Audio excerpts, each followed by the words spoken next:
back to another video here at Perfume Vegas. I'm Holly Golightly.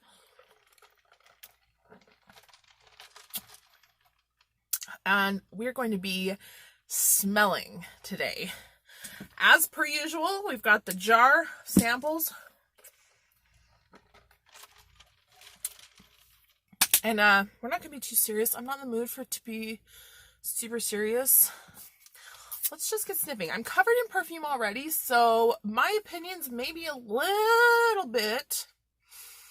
It's like I'm like on some sort of... Alright, let's check out what is in the fragrances. You know what? We're just going to pour them all here because I'm going to like hunt around. If it's something that I remember having done from a different fragrance video, I will just pass it. But otherwise, we're just kind of take what we get. First off is Flowerbomb from Viktor&Rolf. This is one I must have had for some time because, as you can see, these are quite similar in color. And I've had that little bomb for like 6 years. It's really too long, I think. Well, we'll give it a go. They changed this color because they have a strong vanilla presence. And it becomes so lovely when they change to this color. Flowerbomb becomes Sex Bomb. I love it when it changes. I do not like Flowerbomb brand new. I don't like Flowerbomb's opening. If I can get through the opening, if I'm having a day where I can get through the opening of a Flowerbomb, then I can wear it.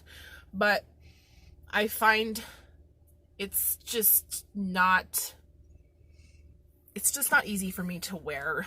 It's too sweet in the opening and too floral, and it's overwhelming, to be honest.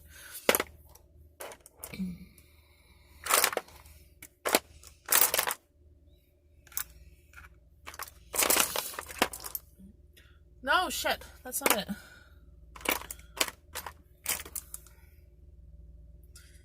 That's Flowerbomb Eau de Parfum too. Where are you? Where are you?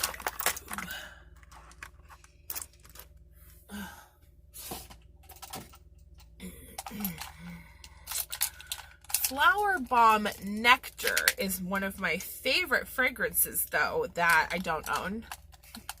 I do own a travel spray of it, but I don't own a full bottle just because it's like prohibitively expensive. I refuse. It's like almost $200. It might be over $200 now. And I refuse to pay that much for that scent. I refuse to pay that much for the regular Flowerbomb. So I'm definitely not going to pay that much for Flowerbomb. Wait, that didn't make sense. I don't like the regular Flowerbomb. Anyway. So, Flowerbomb Nectar. Love it. Gunpowder note. Gunpowder cord. Makes it so sexy. It tones down the top florals and it just is kind of sweet, slightly punchy, like bam bam. And instead of being like a flower bomb, it is a sex bomb without having to go through the transformation bomb. Okay? Okay. So that's my opinion on Flowerbomb from Viktor&Rolf. The final say. My God. Of course, if I show up with Flowerbomb Nectar one day, you'll know why. It's not because, don't ever say I said I didn't like Flowerbomb. I just have a hard time with it. All right, moving on. That was fun. Took 5 minutes. Let's go with the next. Oh, that's cute. No! Oh, God. Oh, what is this? Oh, God. I know this is going to be bad. Maison Margiela Replica Springtime in a Park.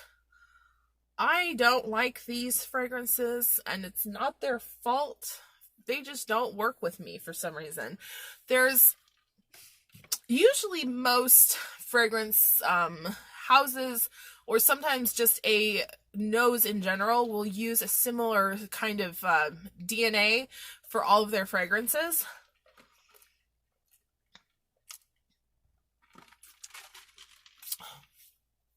The Maison Margiela DNA The Replica DNA, the whatever it is that kind of goes into all of their scents, just does not work for me.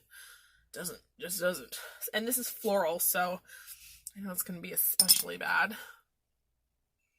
On paper, it's fine. It's kind of a soapy floral, very generic. Ooh, right in the nose. I wouldn't call it Replica of Springtime in a Park. That's for gosh darn sure. I'm not sure what, unless it's like a botanical garden. But then that should be like Springtime in a Garden, right? Oh, yes, I get a little bit green. I get actually a little bit of greenery. Ugh. The greenery is what's making it smell kind of like detergent, kind of like household cleaning product-esque. I don't like it. I don't like it at all. I don't like it at all. I don't like it one bit. It is not, from my understanding, one of the more popular Margiela fragrances. I do like, on paper, I do like Jazz Club, Whispers in Library, By the Fire. The ones that people like, I like them as well. Just not on me. Moving on. I really don't want to break the lid of this box. I use it for stuff. Elizabeth&James White. How boring. My God. Whatever. I have like 10 of these. If there's more than one in here, I'm not using this one. There's not more than one. I took all the rest out. Damn it.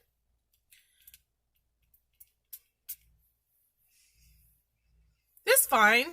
I like actually Elizabeth&James White better than Nirvana Black. Which I've always thought was kind of weird. With every release of theirs, the one that I thought I would like was actually the one I liked the least. So, this is fine. I would wear this if I owned it, and I do wear my samples because I have like 10,000 of them. I prefer the two fragrances layered. Where's black?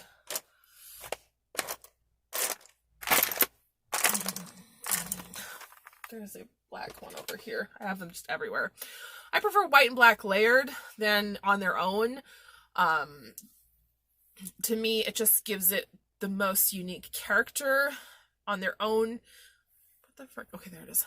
On their own, they're just very generic, not scents that I would ever purchase, probably. Combined, they're a little bit of like a sweet floral. Again, nothing unique or ecstatic. I think that the concept was what was really the most unique thing about them. The fact that they were worn in duality, or could be worn in duality, because of course Mary-Kate and Ashley Olsen are twins. So, very apropos. I'm so itchy. What's next? I'm just gonna reach down here. I don't want to break the lid. Bond number 9, New York. I love New York Earth Day. Isn't Earth Day June 22nd? Is it going to be Earth Day soon? When's Earth Day? I don't know. We'll find out. I'll put it down there. This is old, though. It's one of their older fragrances. I don't know. It's fine. It's nothing outstanding or extraordinary. For Bond number 9's price, they actually don't put out that many fragrances that I feel are really outstanding. This one is not one of them. It's very generic. It smells like something else I can't even put my finger on right now. It's that generic. So, yeah, whatever. Don't bother with Bond number 9 Earth Day. Although if it is Earth Day soon, or will be again in a year or two, whenever, please celebrate. You know, ditch your plastic. Moving on. I just picked this up. I didn't even root for it. Passione. Passione.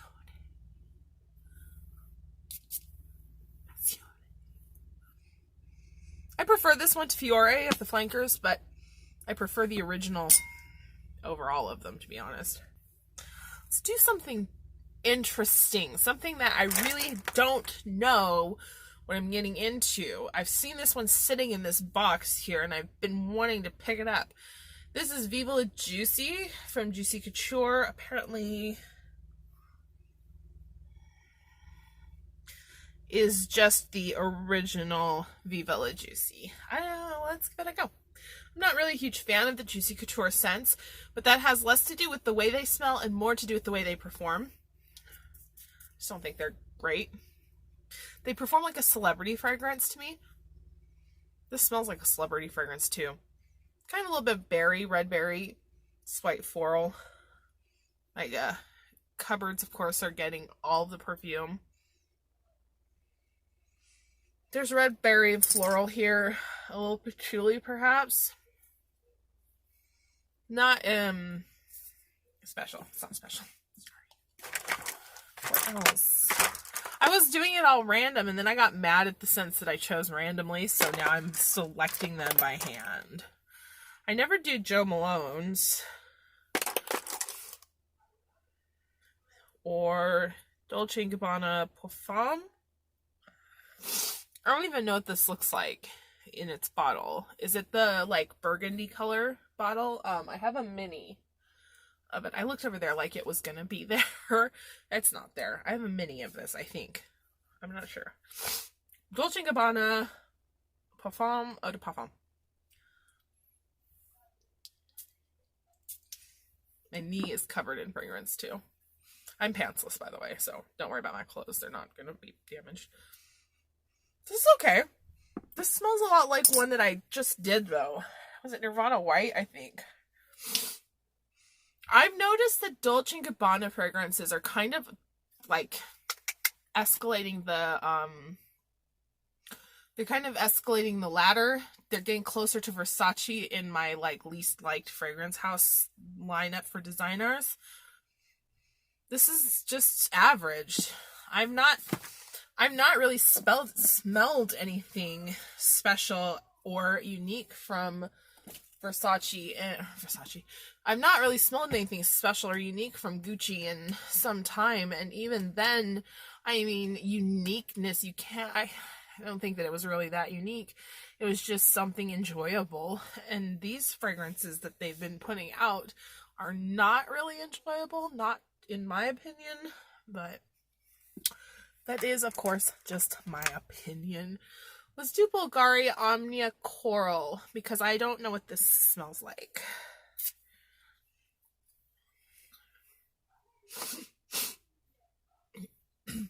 Okay.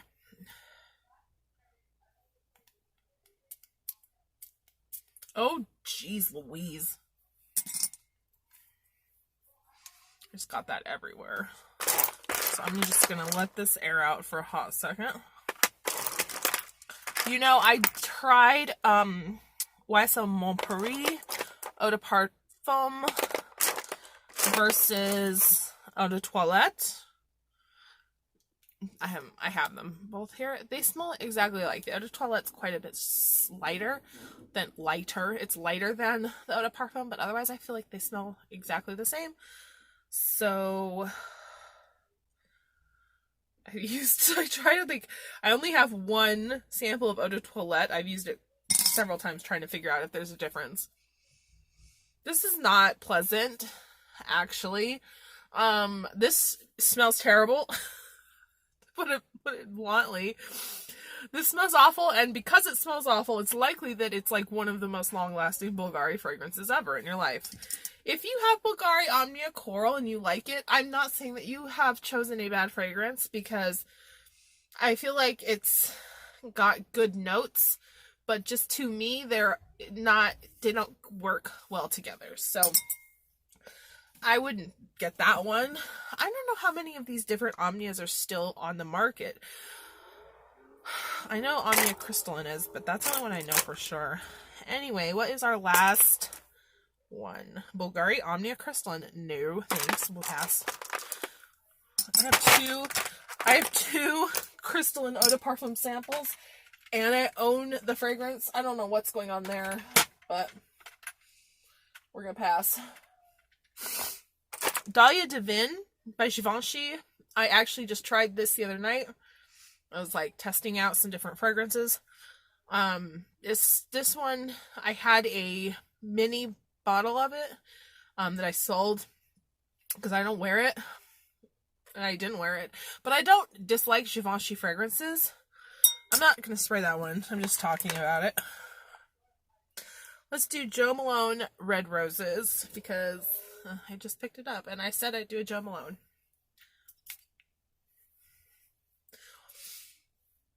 If my recollection is correct, Red Roses is one of the Jo Malone fragrances that's actually quite long lasting on my skin. And my skin eats perfume. I don't know how people can say that things disappear on them when they last forever on me, and my skin chemistry just really just devours fragrance. It smells like roses. Smells a little bit like synthetic, but that could be any number of things happening in this area right now.